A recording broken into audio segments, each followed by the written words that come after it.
Salve, salve, rapaziada! Estamos de volta para mais uma videoaula com o professor Rafael Marques e meu amigo. A gente vai dar sequência à nossa querida genética. Estamos caminhando bem, estamos indo aí, moçada, rumo ao estudo sobre aquilo que nós chamaremos de genealogia, heredograma, até mesmo conhecido como pedigree.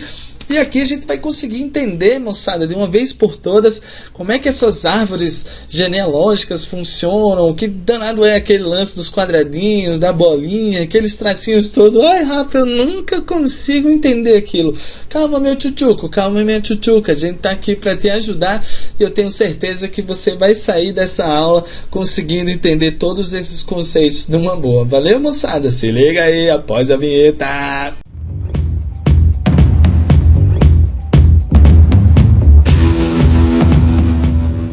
Maravilha, maravilha, moçada, sobre a nossa querida genealogia, heredograma ou pedigree. Primeira coisa que a gente comenta é que são os famosos heredogramas, né? São representações gráficas de determinadas famílias. Essas representações, moçada, são utilizados símbolos para representar os seus integrantes. Então, aqui a gente tem alguns desses símbolos mais importantes. Pegando aqui, ó, quadradinho significa o indivíduo do sexo masculino, bolotinha significa meninas. Aqui você tem um casamento, né, moçada, entre um homem e uma mulher. Aqui você tem um casamento e esse casal tem filhos, são representados dessa forma. Uma criança do sexo masculino, uma criança do sexo feminino, inclusive em ordem de nascimento, da esquerda para a direita, tá? Aqui eu tenho gêmeos, tá? A representação de filhos gêmeos são dizigóticos, inclusive eles são até de sexos distintos. Aqui eu estou representando gêmeos monozigóticos, aqueles fofinhos que são originados a partir da mesma fecundação, portanto apresentam características semelhantes, né? São geneticamente idênticos. Aqui o losango a gente vai usar quando a gente não conhece o sexo do indivíduo, ou quando esse indivíduo não nasceu ainda, né? Você não conhece o sexo da criança porque ela ainda não nasceu, ou até mesmo em situações que, sei lá, você conhece, você sabe que o seu avô tem 5 irmãos, mas desses 5 irmãos você só conhece 4, né? O quinto você não faz a mínima ideia de quem seja, então ele acaba sendo representado dessa forma, tá? Aqui eu tenho a representação do número de filhos, posso mostrar assim, ó, 4 filhos meninos, 4 filhos meninas, posso mostrar assim, mas um dos símbolos mais importantes é esse aqui, ó, que vai mostrar para nós crianças, né, indivíduos, participantes dessa família que são afetados por alguma enfermidade, talvez uma doença ou alguma característica que seja analisado no heredograma, tá? Passando para cá a gente vai ter algumas outras situações que são menos importantes. Aqui um indivíduo que morreu, aqui um aborto, e aqui mostrando finalmente uma família, né? Mostrando inclusive aqueles indivíduos que são normais, aqueles que têm lá de repente a enfermidade, são portadores, né, da doença. E bom, por último eu tenho aqui uma representação de um casamento consanguíneo, onde você vai usar esses 2 tracinhos para representar esse tipo de casamento, tá? Agora você pergunta, Rafa, mas e para que demônios eu vou precisar saber disso, né? Por que, moçada, que a gente precisa conhecer o tal dos heredogramas? Bom, basicamente os heredogramas eles são utilizados por geneticistas em consultas de aconselhamento genético. Como é que funciona essa parada? No aconselhamento genético, você pode, por exemplo, medir a probabilidade de um membro da sua família desenvolver alguma determinada doença ao longo da vida.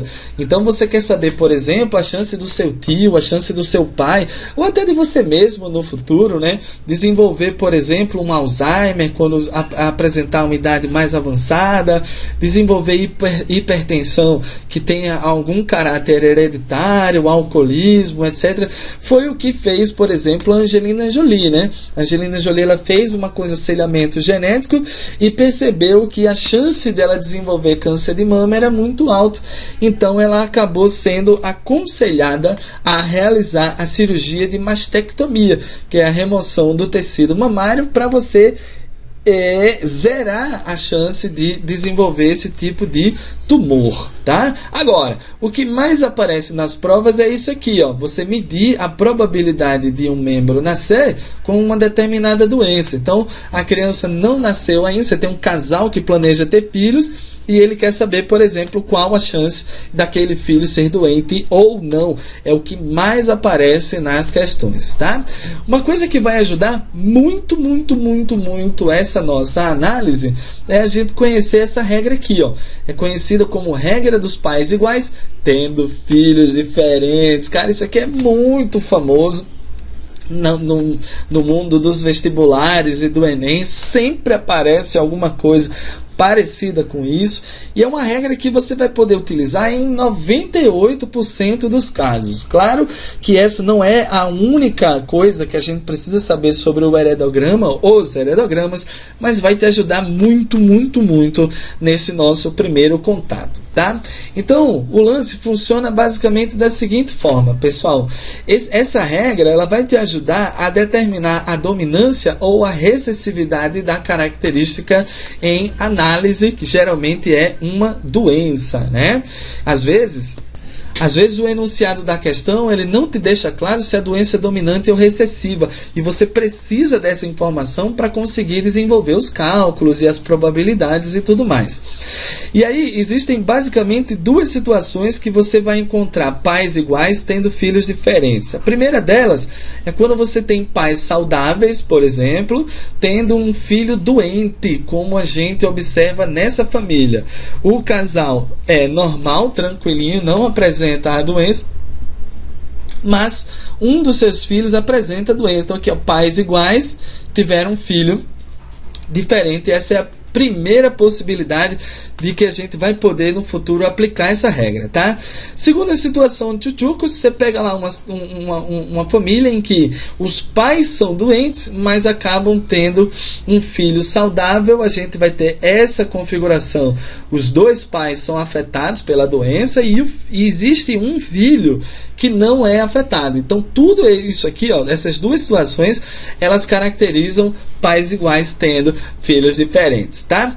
Bom, no final das contas, qual a conclusão que eu vou tirar aqui, ó? A conclusão que você vai tirar, utilizando a regra, sem pensar muito, sem ficar filosofando demais, é que os pais iguais, sempre que você encontrar essas duas configurações aqui, ó, uma das duas, você vai acabar percebendo lá que os pais iguais são heterozigotos, né? Você já coloca lá, Rafa, eu encontrei um casal que os pais são iguais e que tiveram um filho diferente dele. Então não precisa se estressar, já coloca aqui, ó, os pais são heterozigotos. Tranquilinho, moçada, lá vamos nós colocar aqui na brincadeira.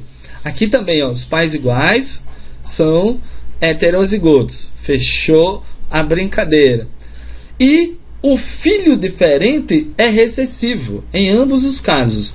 Então aqui, ó, pais iguais, o filho diferente é esse, o filho diferente é recessivo na parada. Aqui também o mesmo pensamento, ó, pais iguais, o filho diferente é esse, então o filho é recessivo. Maravilhoso, essa é a regra. Ela vai sair de forma meio automatizada, mas a parte mais importante para essa brincadeira é a gente conseguir interpretar o que está sendo mostrado no heredograma. Então a interpretação vai ficar assim, ó. Na situação número 1, essa situação aqui, ó, vai indicar que a doença é de caráter recessivo.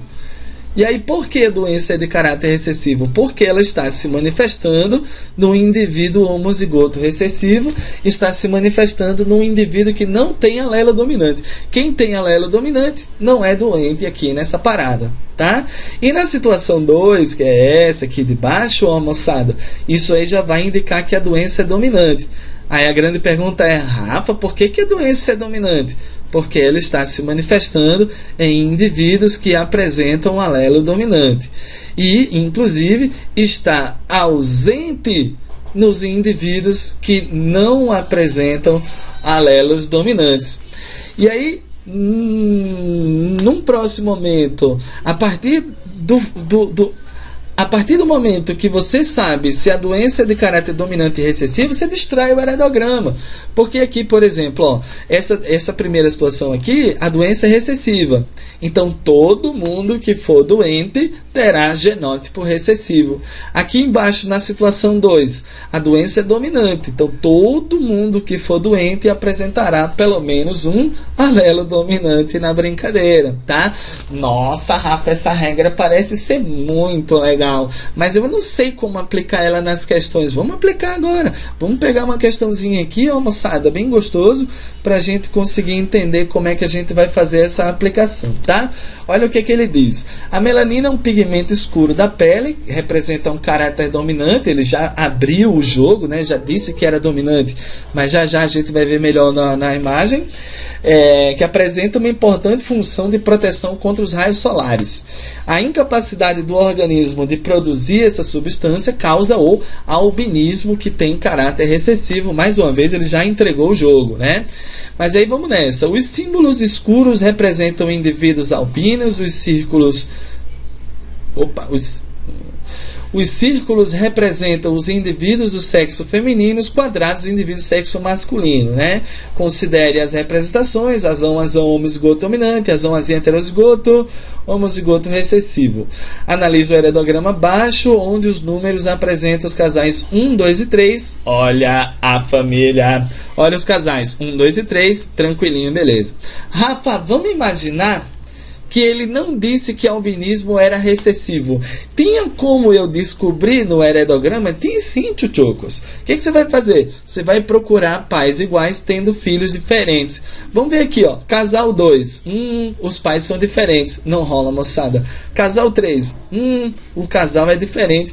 Não rola. Ah, Rafa, eu tô vendo o casalzinho número 1 que os pais são iguais. Opa, é verdade, os pais são iguais.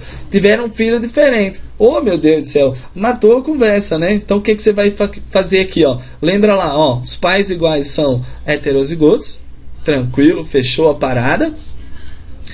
E o filho diferente é recessivo. Pronto, acabou a brincadeira. O que você descobriu? Que os indivíduos doentes são homozigoto recessivo. Então já dá para tu pegar e colocar aqui, ó. Esse é doente, é recessivo na paz. Esse aqui também é albino, ó. Também é recessivo lá, bem tranquilo, moçada.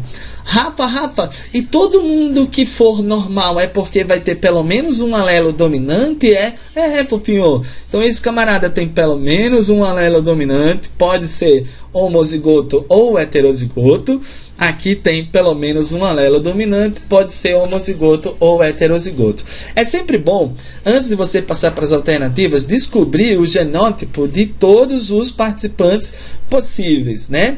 E aí a gente começa a aplicar alguns conceitos, por exemplo, do cruzamento teste. Cruzamento teste, você cruza um indivíduo de fenótipo dominante com um recessivo. Quando nos descendentes nasce um indivíduo de fenótipo recessivo, qual é a conclusão que a gente tira? Que o indivíduo de fenótipo dominante é heterozigoto.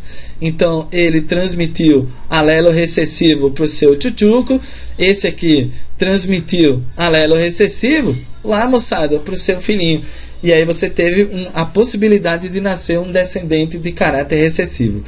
Esse casal 2 aqui, ó, eles não tiveram filhos recessivos, né? Então fica difícil a gente concluir alguma coisa, porque o único filho que eles tiveram foi esse camarada aqui, ó. Então não dá para dizer, por exemplo, se ele é homozigoto dominante ou se ele é heterozigoto. Então eu vou deixar uma interrogação aqui para nós, porque realmente a gente não conseguiu desvendar o genótipo deste indivíduo, tá? Vamos para as alternativas, vamos ver o que ele quer de nós, né? Ele diz assim, ó: o homem do casal 1 apresenta genótipo homozigoto dominante. Opa, o homem do casal 1, esse cara aqui, ó, tem genótipo homozigoto dominante? Tem nada, ele é heterozigoto. Número 2, a mulher do casal 3. Opa, mulher do casal 3 é essa doidinha aqui, ó. Beleza. Mulher do casal 3 apresenta genótipo heterozigoto. Verdade, moçada, ela tem genótipo heterozigoto, isso é uma verdade. Número 4. A mulher do casal 1 apresenta genótipo heterozigoto. Mulher do casal 1 apresenta genótipo heterozigoto. Tranquilinho, tranquilinho. Vamos lá, ó. O homem do casal 3. Cadê o homem do casal 3? Esse cara aqui, ó. O homem do casal 3 apresenta genótipo homozigoto recessivo. Opa, Rafa, deu certo também a 8, hein? 16. O homem do casal 2 apresenta genótipo heterozigoto. O homem do casal 2 é homozigoto recessivo. Não rolou. 16. 32. O filho do casal 3 apresenta genótipo homozigoto dominante. Filho do casal 3 é homozigoto recessivo. Bem tranquilo. Então, para a gente ver a soma das alternativas corretas, nós vamos ter 2, 4 e 8 na brincadeira, né? Maravilhoso, meu tchutchu, maravilhoso, minha tchutchuca. Gente, olha só, moçada, não tem como você aprender heredograma sem fazer exercícios, tá? Então é pegar essas informações que a gente teve agora, junta com tudo que a gente já conversou até aqui e, ó, moçada, open bar de exercícios sobre heredograma, que isso vai te fazer muito, muito, muito bem. Falou, tchutchucos? Então eu vou ficando por aqui, te deixo um grande abraço e até a próxima. Falou!